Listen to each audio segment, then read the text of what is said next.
Եկեք փաթաթենք փոքրիկին սլինգ շարֆով։ Փաթաթման ձևը, որ հիմա քեզ ցույց կտամ, կոչվում են խաչ գրպանի վրա։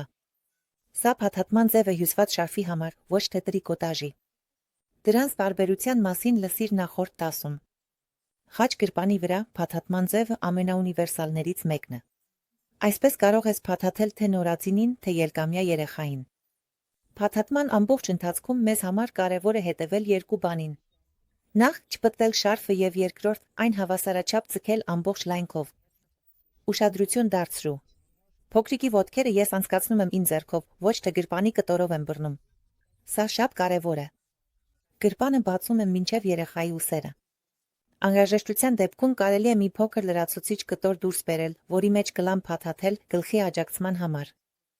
Մենք սկսելու ենք ձգել ներքևի շերտից, որը մոտ է քո մարմնին, եւ անպայման ձգելու ենք գծերով։